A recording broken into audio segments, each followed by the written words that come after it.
Everyone, hello. So we're just going to get ready to start. So whoever is lucky enough to have a seat, take a seat, and everybody else, welcome. I am Reika. I'm a member of the Mosaik team, and I just want to give all of you a really big welcome, and I especially want to give our guests tonight a warm welcome. The co-founder of TransferWise is here with us tonight, Kristo Käärmann. Along with his Budapest team, we have the lead of engineering, whose name is Alar Mairand, and we also have the lead of customer support, Sandra Linas Mage, and their team's here tonight with us. And so if you guys haven't been here before, just a few words about Mosaik. We just launched a few months ago, and ever since our launch, we've really been working under one mission, which is to support the local entrepreneurial community and to really put Budapest on the map as a tech hub of the CEE region. And we do this, we're a co-working space, but more than that, we also believe that, we also really work to be a platform for learning and growth through hosting meetups, learning activities, through holding some of our own meetups, and also through holding kind of further development and tech education courses through our own Mosaik Academy. So, welcome. And just a few words about our guests as well. Whoever didn't do their homework. So TransferWise was founded in 2011, and it's an Estonian developed startup based in the UK. Born of the co-founder's own pain over usurious exchange rates, which I think a lot of us here can feel as well. They came up, Kristo Käärmann and his co-founder came up with their own P2P money transfer service. And TransferWise was born. In the first year alone, about 10 million euro worth of transactions were made through TransferWise. And since then, it has grown to be a global company valued at $1.1 billion with such illustrious investors as Max Levchin of PayPal, Peter Thiel of Valor Ventures, and also Andreessen Horowitz, just to name a few. And so basically, we're just like really excited to have them here. As I said, like our biggest mission here at Mosaik is really just to like have the community flourish and just to bring awesome speakers here to really underlie the fact, to like prove like what we believe to be true, which is the fact that Budapest is like an awesome place. It has a great location, it has great talent, it has great lifestyle, it has an affordable lifestyle. I already said it has a great location, there's good vibes, there's good culture, and just the fact that companies like TransferWise can take advantage of that and do take advantage of that and have opened their offices here, just really reinforces that. So we're really excited to have them here. P.S. they're hiring, and without further ado, I'm going to give the floor to Kristo to speak a few more sentences about the TransferWise story. And then after that, just as a quick program overview, we'll open the floor for questions. If you're here, just feel free to raise a hand. We'll have microphones going around. Feel free, if you're watching this on a live stream, to ask questions there. We'll be reading those. And we've also crowdsourced a few questions today over various channels, so we'll be answering them as well. So, just a round of applause for Kristo.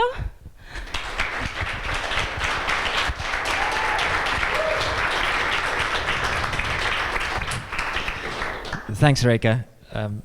So just a quick administrative question. I noticed there's some beers downstairs. Are they meant to be downstairs, or are we meant to be drinking them? I think we can drink them downstairs at all. Okay, so that's very kind. Now I'm standing between you and the beers. It's like, it's a great place to be. But thanks for having me. So as Reika said, you have, you've only been open for 2 months, but you managed to put Budapest on the European tech map. There's no TransferWise is here too, so things happen really fast. Today I learned about the ruin bars that Budapest is famous for.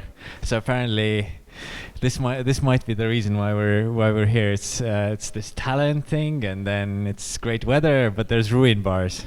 Apparently, these are the kind of ruins where you have clubs and bars.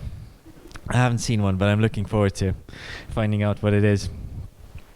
I was asked to talk about TransferWise, Who's has anyone here used it?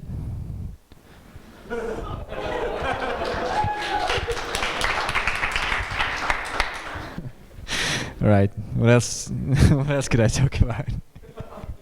Okay, let's do another. So everyone on the video, basically every single person raised a hand. So I really can't talk about TransferWise. Who here considers yourself as an engineer? It's like half, more than half.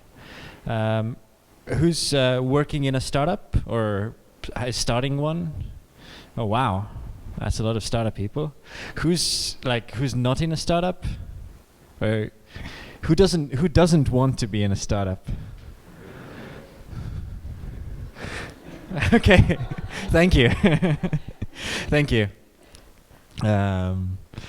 Thank you. So that's very cool. You're a VC, right? Good. So there's, as always, in these events, there's about 150 people in the room who need money, and then there's one person who has the money. So there's a lady in the front. Talk to her later on. Because, of course, startups need investment.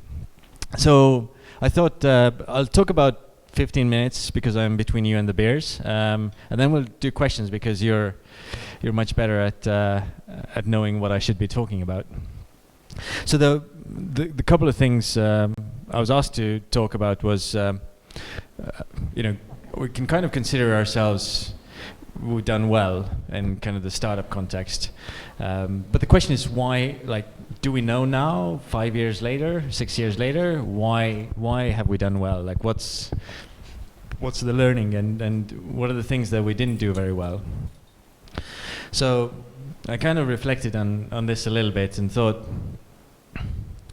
to kind of just go back in time a few things when we got started. As Reika was explaining, if you use TransferWise, maybe you know this already. The problem that we're solving at the time was that I lost about 450 pounds of my money, about 500 pounds of my money when I transferred it back from the UK to Estonia, and it was only then when I realized how banks take the cut. I was already like almost 30 years old, and in the 30 years I hadn't figured it out. I felt quite stupid that this is how banks work. So they just give you an exchange rate that is totally different from what you're seeing on Google. For some reason I thought that that is the right exchange rate.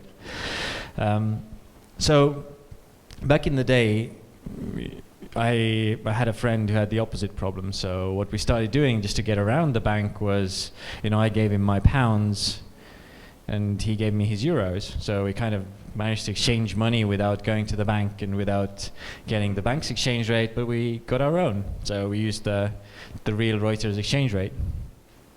And that kind of solved our problem back in the day. And it actually took us a couple of years before we realized that it's either going to be us who solve it, or it's going to be someone else, but it's definitely not going to be the banks, because the banks aren't going to move. They're not going to suddenly become many times cheaper. They're not suddenly going to tell their customers how much they actually charge for transfers. They're not going to get smarter. They're not going to get faster. So in 2011, we launched this thing.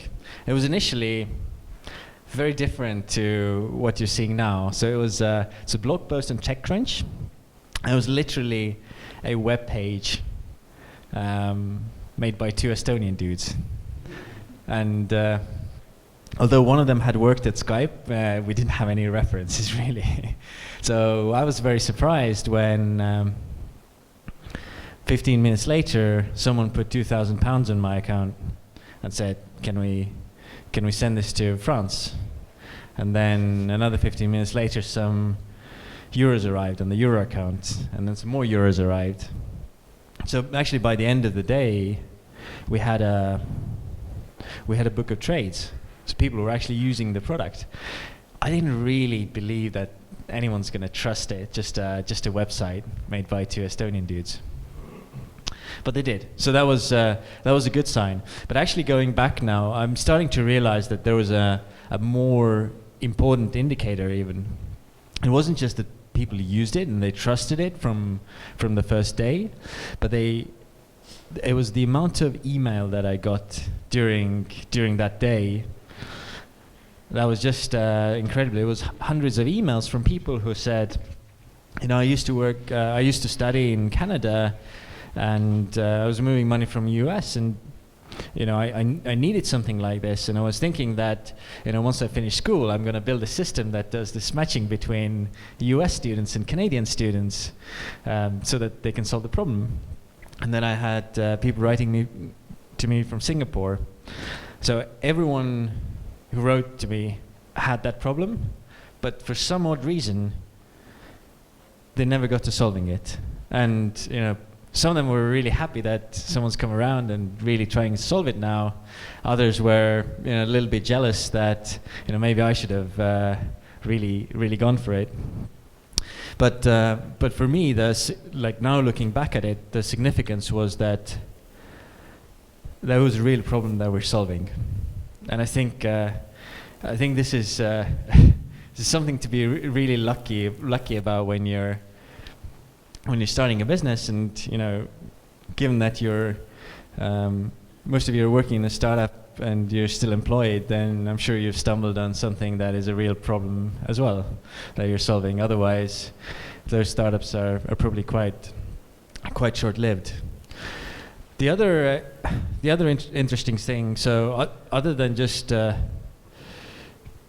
of hitting on the problem that needs to be solved and doing it significantly better than the alternative, with this trick of actually swapping money between people and realizing that this middleman, it's called a bank, is actually not adding much anything useful to the process. Any bankers in the room, by the way?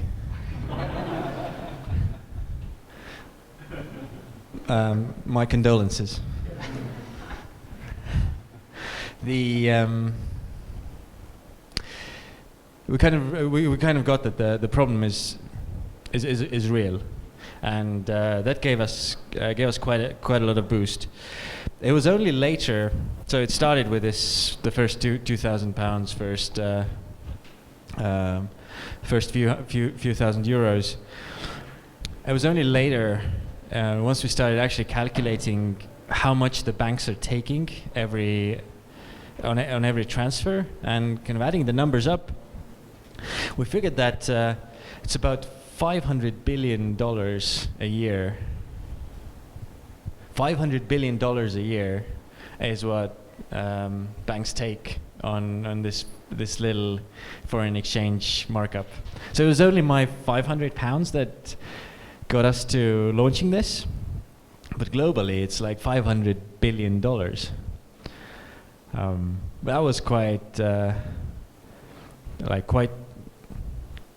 scary to see how big it is. And the way that TransferWise then progressed was, during that first year, Reiki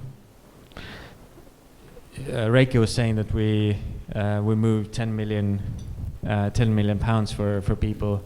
I think the biggest thing was the first team call, when we could put a picture of a Porsche on a slide and say that we've now saved people enough money that a banker didn't buy a Porsche.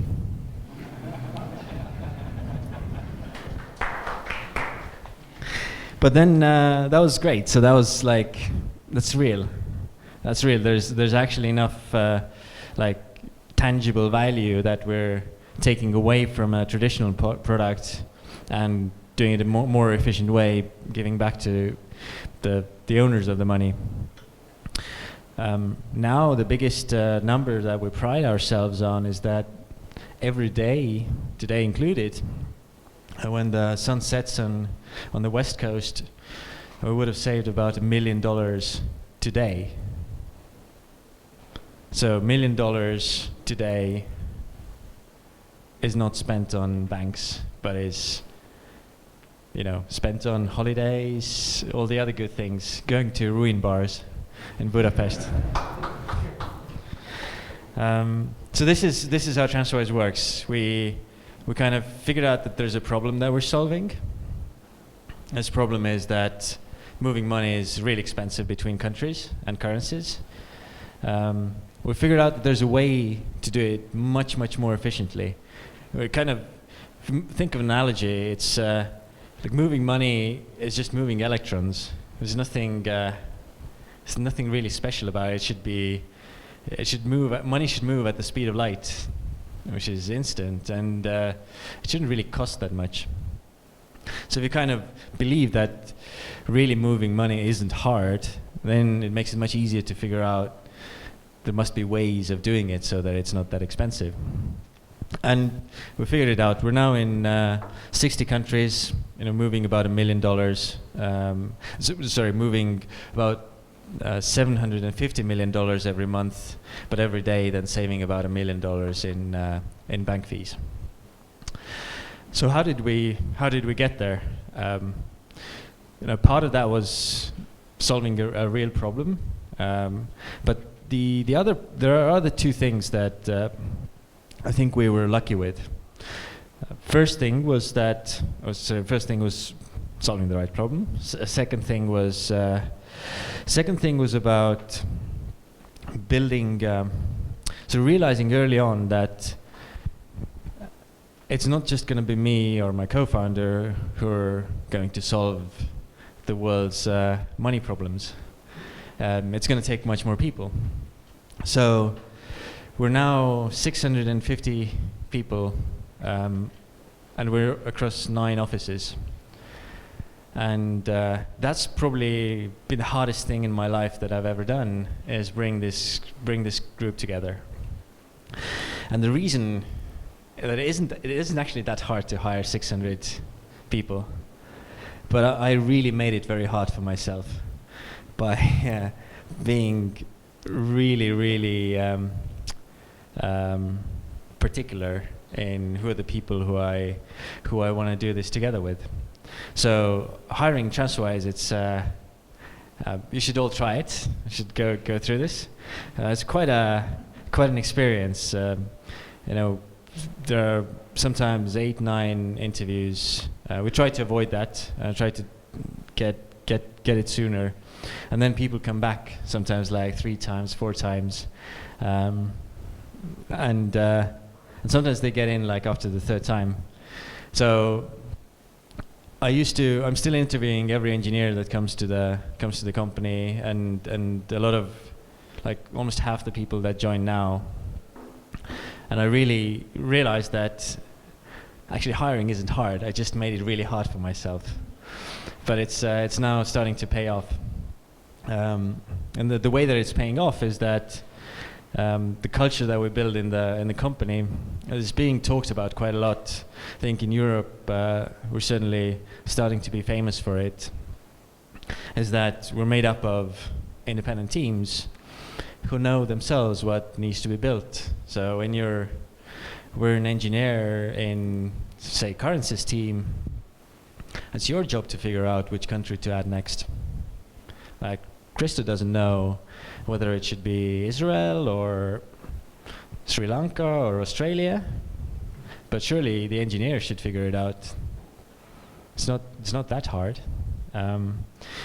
If you see that the payments to France today on TransferWise can be done in 17 seconds to move money from your UK bank account to a French bank account, like, what will it take to get to 17 seconds to Hungary?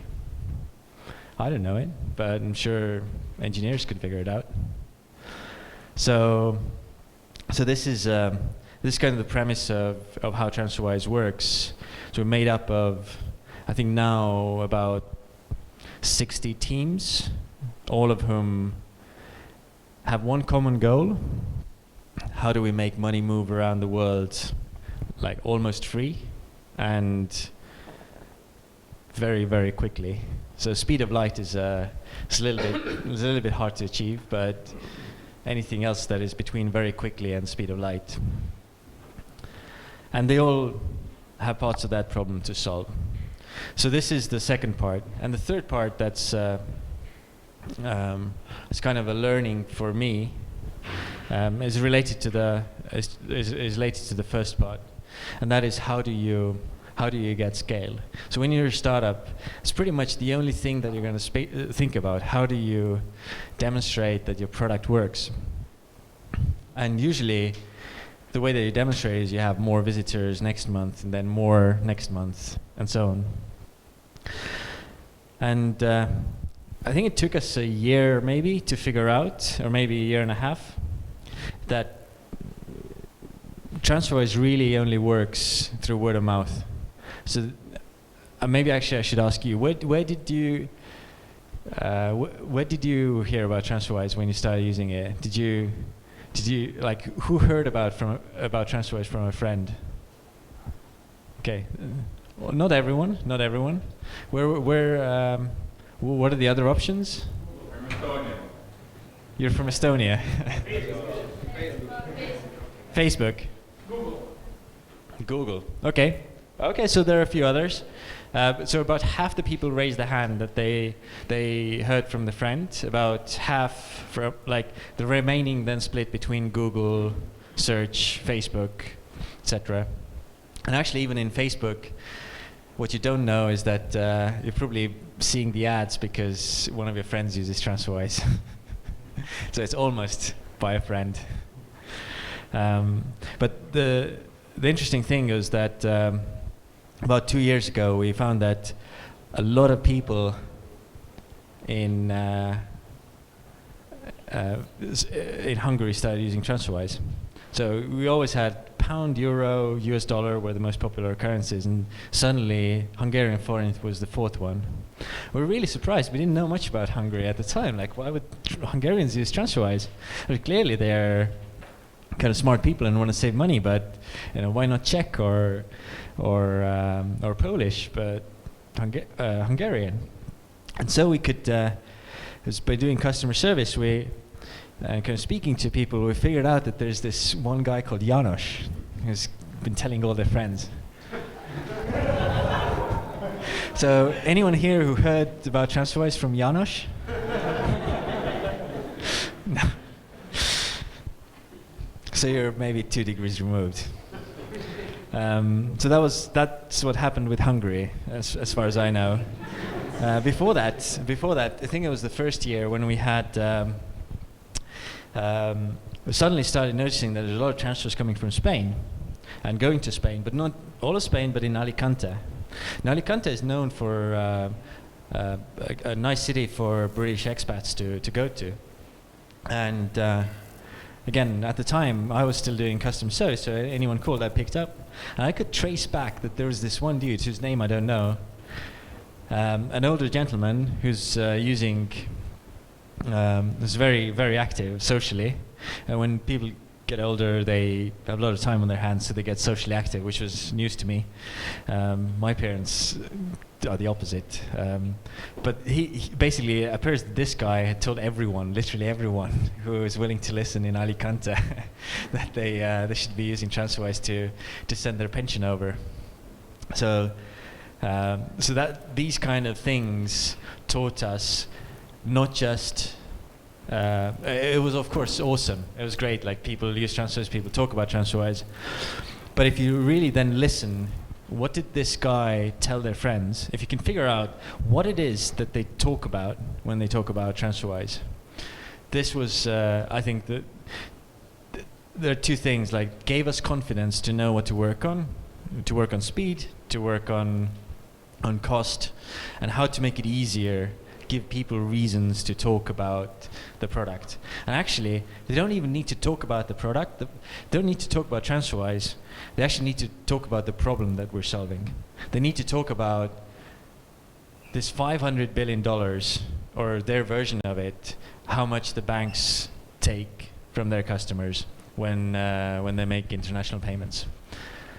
All they need to do for people to understand is realize there is a problem, understand the problem, and then Google will do the rest. because we just have a better product for it. So thanks for listening to the introduction. We're halfway through to getting to the beers and pizzas apparently. So I'll open to questions.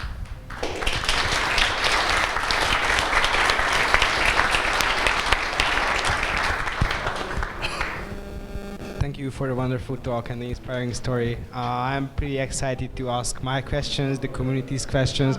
During the day, we have gathered some questions that Reka told through Facebook. We already have a few questions on Facebook Live, but I will just start with my first and with the question that I'm most interested in. How did you choose Budapest to come here and to open an office here, and why? I would say ruin bars, but I didn't know about ruin bars before today. So let's be clear. We chose Budapest because of two things. Because of it's a really metropolitan city in Europe. We are a global company. We're introduced as an Estonian company. Sometimes we're introduced as a UK company. I hope now we're going to be introduced as a Hungarian company. So now we have an office here. And I'd love that to be the case.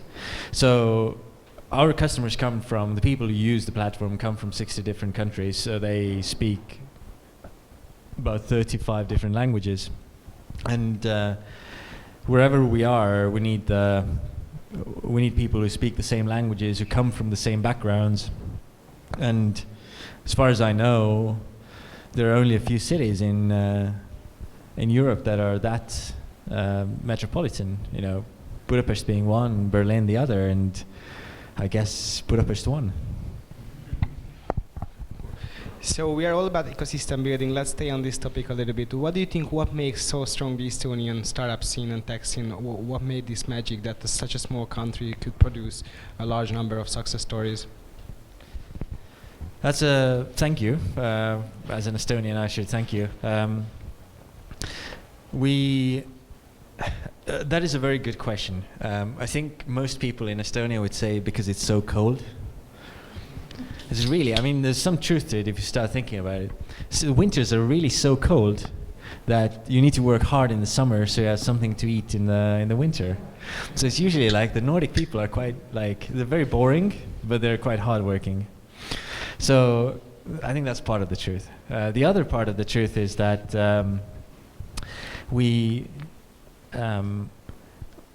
part of the truth is luck. So Estonia came from the worse place than Hungary in 1990s. You were almost free, and we were not free at all. So we had to get rid of all the kind of the Soviet legacy, and we had like a totally clean slate to start from. So there's nothing there. So if you wanted a shop, the shop didn't exist. You start a shop. If you needed a bank didn't exist. You start a bank. So that's how banks got started in Estonia in the early 90s. So we were really, not my generation, but the generation above me, really got to the habit of if you have a problem, just go and solve it. There's no one else who's going to do it for you. And then that, together with the climate being so cold, and thirdly, I think we're lucky because it so happened that Skype got started in Tallinn, and it's actually so cool, so great legacy that is left from any startup who starts in a place. We're definitely feeling we've hired lots of people from Skype. That kind of gives a good gravity already to the place, and I think we should ask why Skype got started in Tallinn. I think that's also part of that was luck.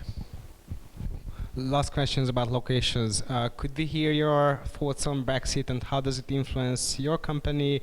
What do you think is it going to influence London position in the European tech scene? What's your perspective on that?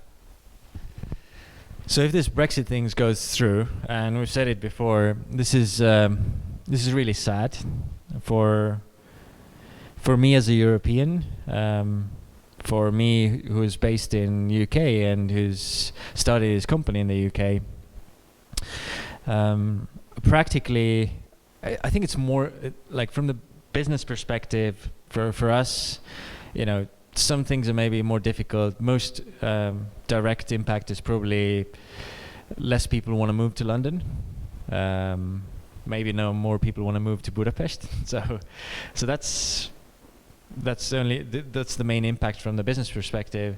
But I think there's kind of a more of a sentiment thing. I think the fact that a country doesn't believe in a single market, doesn't get how Europe works, isn't good. I think there's a lot of opportunity that we have already gotten from Europe, acting as one, and I can see that in the financial services.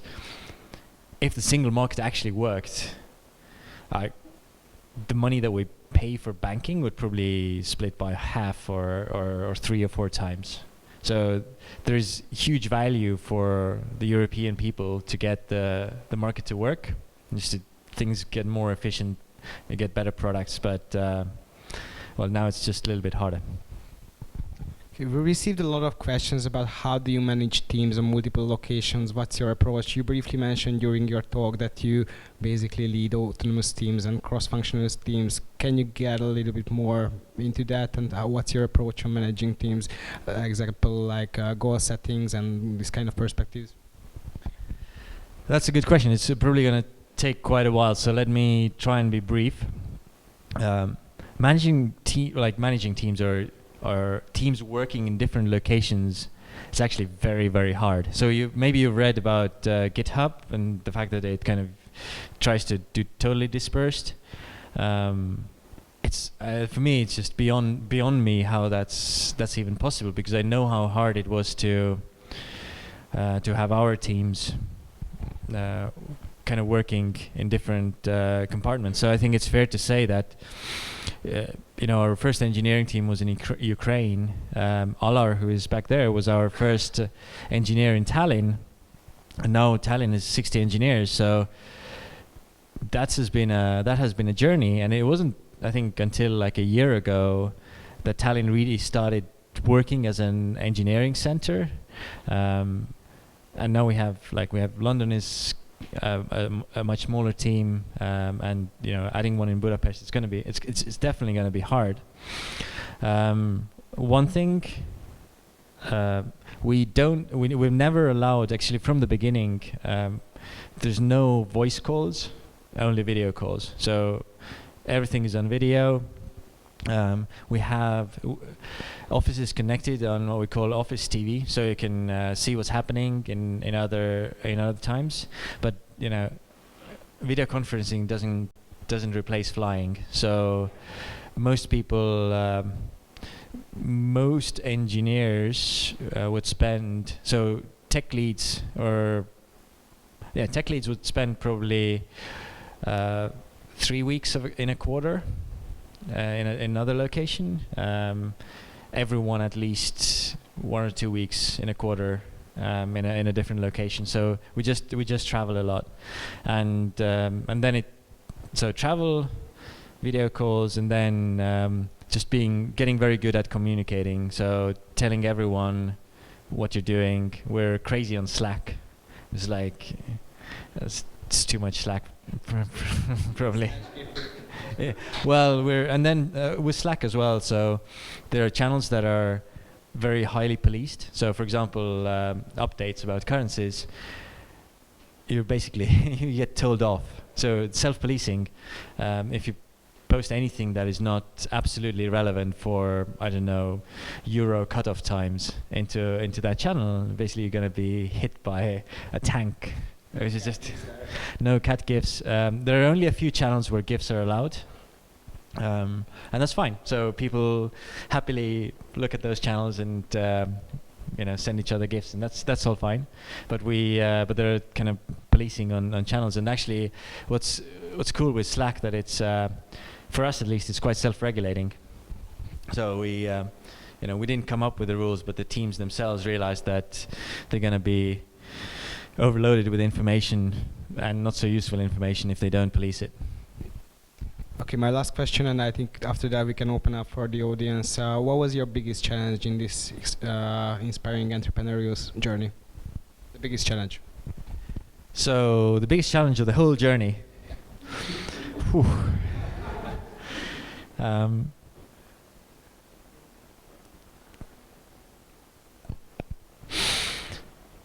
Where do I start?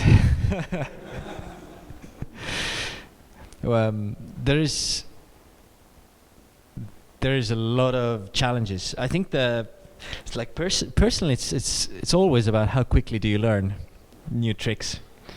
So when I started, I actually hadn't hired anyone.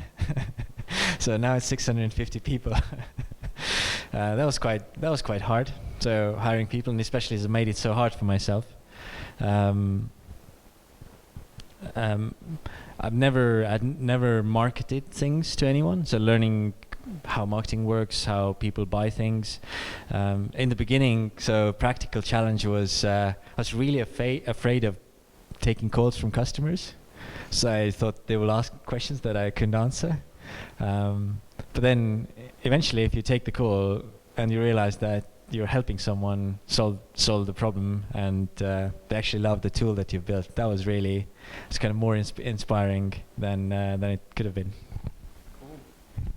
So who has questions? Awesome. Usually we don't have questions, Hungarian, so it's an exception. Can we get the mic to the gentleman?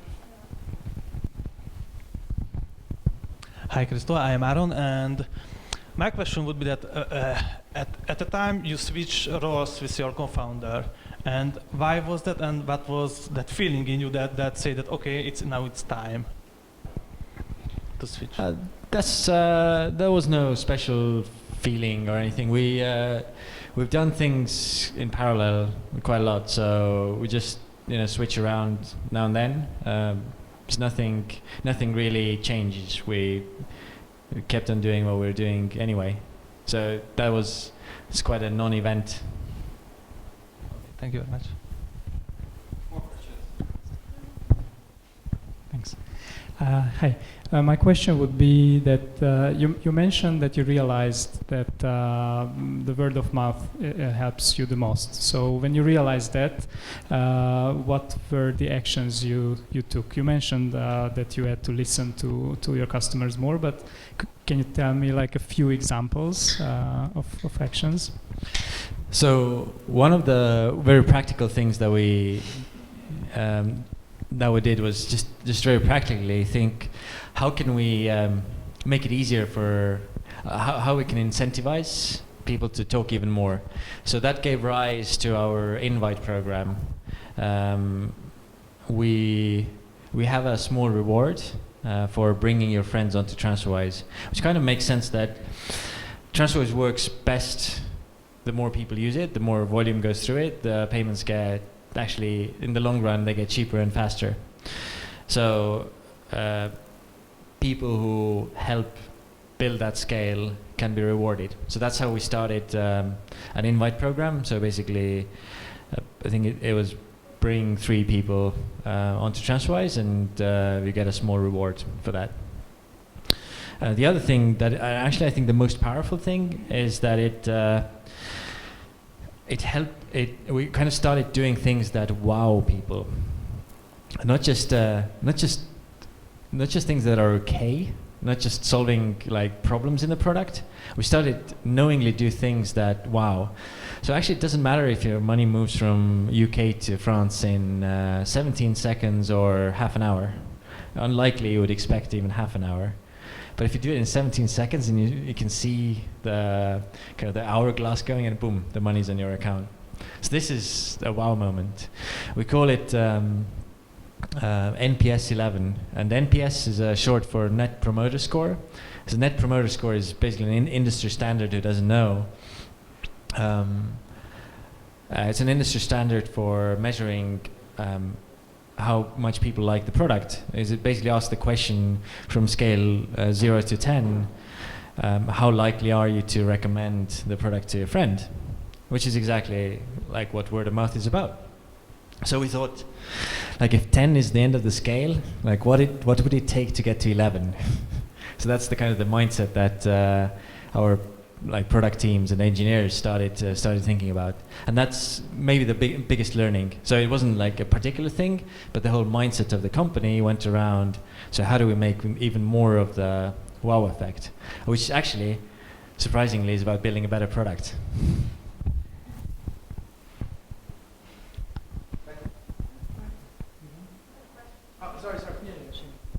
I get the mic. I have two questions, if I may. One is about the future of your company and relationship with others. I've recently read about your partnership with this company, which is called Number 26, which basically offers a bank account. So my question is, how will these companies develop? Will they work together independently and cooperatively to replace banks completely? Or will they will a consolidator emerge that will kind of try to absorb everything in and how do you see yourself developing? Will you focus narrowly on money transfer, or will you try to do other things? That's one thing. And the second thing, and it's related to the future of the business as well, is you mentioned that the loss of trust in banks is what made a company like you really emerge. But how do you as a company and as an industry prevent the loss of trust in companies such as yours? And I mean, I read a lot about lending circle nowadays and what's happening there. Like kind of this hyper growth leading to kind of losing a bit control. So, very good questions, thanks. And given that I could use you as the only VC in the room, I'm happy to take two questions. I'll start with the last one. The last one was about how do you maintain trust? Because banks have, especially from 2008 and even in recent years, they've kind of eroded the trust.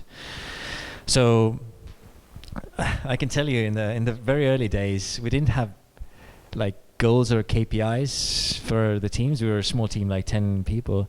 I think the first kind of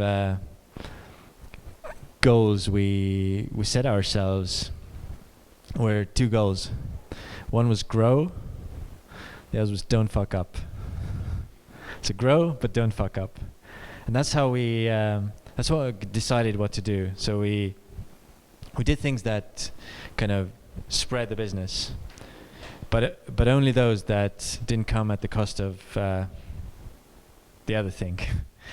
Which means, and for us it's very simple, you cannot lose a single payment. There's no way you can lose a payment. You cannot make an error in calculations. It's absolutely not allowed. So I think the only way we can keep trust is by just like all the time doing the right thing and not making a mistake that remains a mistake. So you can make a mistake that is fixable, but not a one that remains a mistake. And you're right in pointing out that there is some level of kind of infection. For example, if Lending Club has issues, I'm sure it has some kind of issues of people thinking all those startups are slightly shady and dodgy and therefore you shouldn't use them. But actually we haven't had a lot of evidence of that yet. Maybe also no one has really badly cocked up yet. So that was the second question. So trust, really, there's no secret sauce other than just don't fail it. And how do you kind of run a business that isn't risk averse at the same time? So you can't be risk averse because that would kill a startup. At the same time, you really can't fuck up with money. But your first question was, how do banks and startups work? Well, how do startups gang on banks somehow? Like we did with Number 26. So Number 26, who doesn't know, is a startup bank, or is bank replacement, a current account replacement in Germany. And the collaboration we did with them was, rather than them building up their own SWIFT connections and international payments, they just integrated TransferWise into their app. So on their app, if you make an international payment, it asks you to connect your TransferWise account and your Number 26 bank account. And so we withdraw money directly and it just goes through the normal TransferWise system.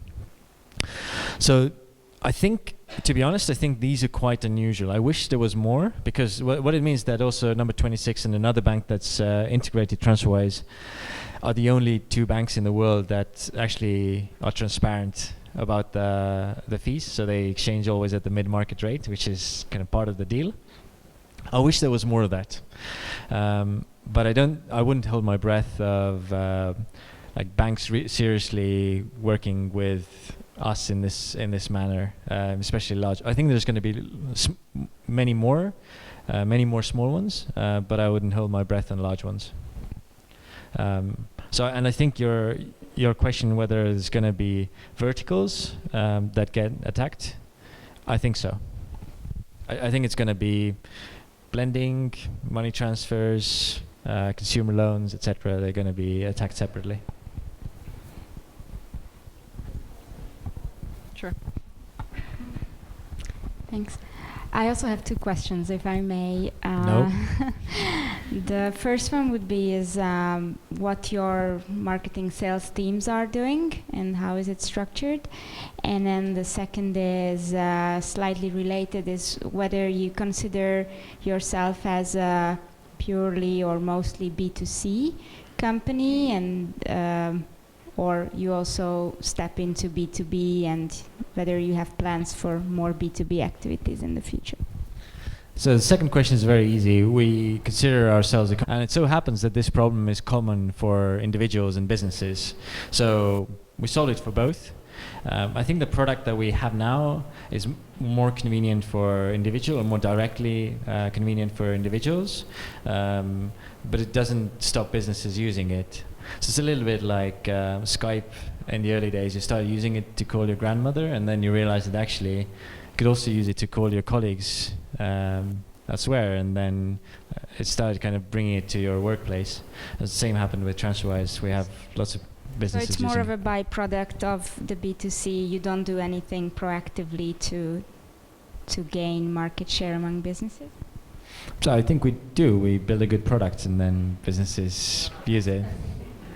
But specifically, we do a little bit now. We have some business-specific features like downloading lots of statements, like downloading statements and easier connections with accounting and so on. So there are little things, and there are specific things like verifying from licensing perspective that are specific to business. So we do it. To your first question, how our marketing team structured? That's a very long question, but we think about marketing mostly for us being explaining the problem. So if the person understands what the problem is, that the bank is fleecing them, and maybe if he only believes a little bit that there might be a solution, he will find the solution. She will find the solution. She will Google. She will ask someone. Finding the solution is easy, but explaining the problem is really hard. So most of our marketing effort goes into how do we explain the problem. So it's maybe you've seen the stunts that we did. So we ran around London a few times, putting hidden fees in a coffin. So rest in peace, hidden fees was a Halloween stunt. So we had acrobats and people body painted into skeletons, including our customers. We had give a bath to the banks, so to clean the banks stunt. Also in London we had lots of bubbles in the city, and we were trying to wash people from whoever wanted. So we do things like that to explain that there's a problem in a slightly quirky way. And then, of course, we use media in terms of Facebook. But, what we say in Facebook is what we'd say anyway. It's nothing special. And when we say what we say in search ads, it's the same. Yeah. Hi. So my question relates to a new currency or new currencies. and I want to know, when are you going to bring in cryptocurrencies? Because I had originally the problem that you said. I use TransferWise, but the other problem that I would like to solve, and I'm sure I'm not alone, is how to easily be able to buy Bitcoin and other things like this. And it also works across borders, so I can see it's a really simple and obvious next step for your business. That's true. That's true. So the way that we think about it, which currencies to add, we've added, I think we have 4 currencies at the moment. So we ask, so we kind of look at how much that currency is used. So we have lots in the pipeline that haven't been added. So we've had Croatia for a while. It hasn't been added. I've talked about it so long that people tell me that engineers basically say that the only way Croatia is going to be added if you, Kristo, go and like program it yourself, which is something I'm going to do one day. But the challenge with cryptocurrencies is that like there are more people using Croatian kuna than any cryptocurrency yet.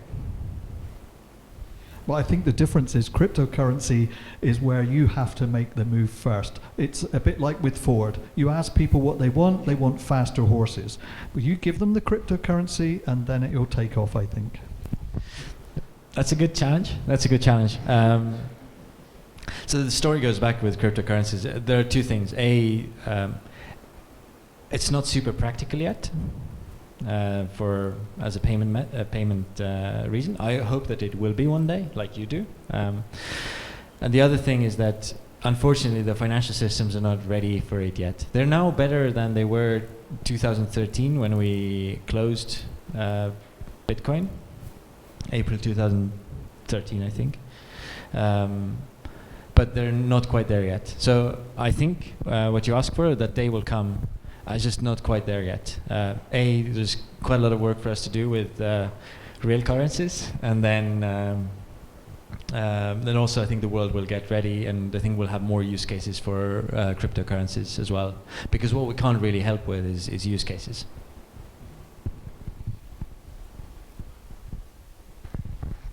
So who's hungry? Never seen these many questions. Okay. What is your solution to oversupply or undersupply of a particular currency? Will that slow down the transaction, or do you do triangles or find a way through the graph, or? All of that. The beauty is, so there's a couple of things. So you asked a very theoretical questions. I answered in a slightly theoretical way. There's a couple of things. So you know that all the currency flows actually have to be in balance, because otherwise the currency would appreciate or depreciate. But of course, so the balance is very skewed, and sometimes there's a lot more personal payments going to India, and then there's big blocks of Mercedes being imported, which is like big block trades. So they're not quite all on TransferWise. So we need to find the other side of the currency, which might not be our customers, and sometimes it's those people who need the other side that are always there as a trading partner. But in most, so that's in some cases, but most often they're kind of congregated into local like trading markets.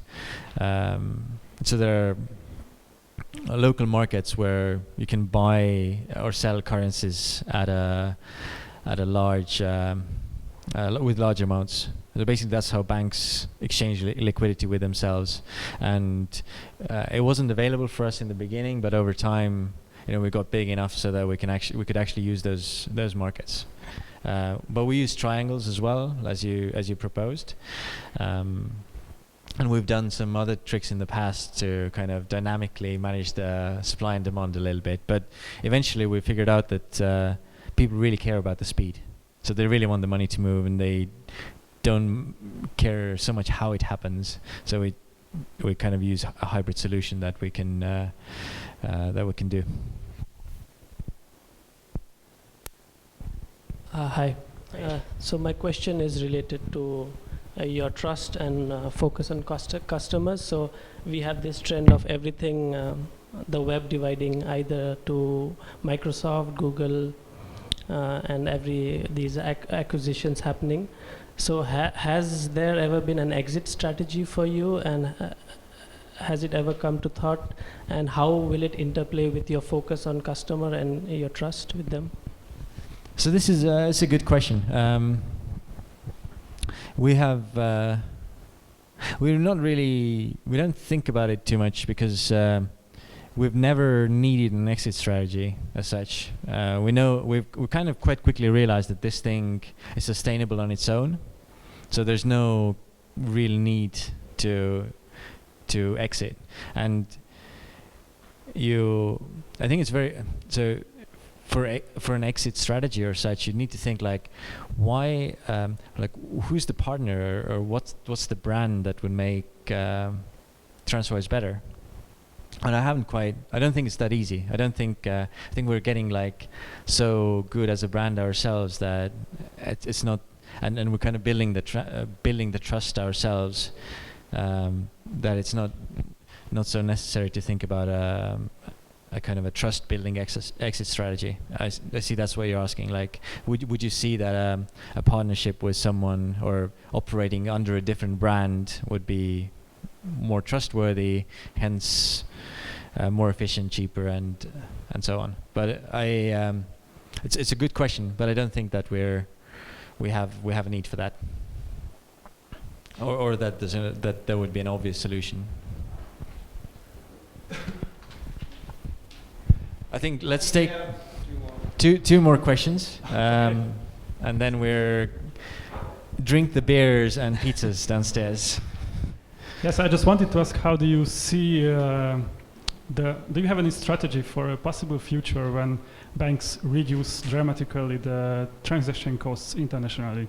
So basically eliminating the main pain point for your users. So if the pain goes away, then our work is done. Seriously, I think that's the biggest thing that we could ever achieve as a team. If banks drop their hidden charges, that would be the one of kind of the biggest change that I could ever dream of to have achieved. That would be super awesome. Unfortunately, I haven't, like having spoken to bankers for 6 years, I haven't kind of seen that we're any closer. There hasn't been, apart from those two banks who integrated into TransferWise, no other bank has yet dropped those hidden charges. So I wish what you suggested would come true, but we're still very far from it. So this is not really a free market kind of space that you are, so they won't reduce the fees because they see a problem of losing kind of users. No, I think they're very far from the pain. So that has to be a lot of pain, and I think there's still a lot more pain to come for that to be the real issue. If you think of banks as well, the international payments in their product strategy are number 10 or 11. It's all about deposits, mortgages, business loans, etc. And I think they're thinking about that first, and they're going to be busy with that for the next 20 years. So, yeah. Thank you. Last question. You can still ask with the pizzas. And by the way, the guys in those white shirts that says TransferWise is hiring, they can answer most of the questions better than me. Okay, so I'll try to be fast then. You mentioned the kind of organic way of like your solution, acquired new customers and the emails that you receive, but obviously there have been others that try to copy what you're doing or do something very similar to what you do. So what sets you apart? What's the key differentiator in TransferWise compared to other services like yours? That's a good question. I think there are like the people who copy. It's very, very hard. It's very hard to copy because what we do is we actually build a lot of infrastructure. So we're now connected to 60 different like payment systems in 60 different countries. It's actually not that trivial. It's actually pretty hard engineering work that has gone into this.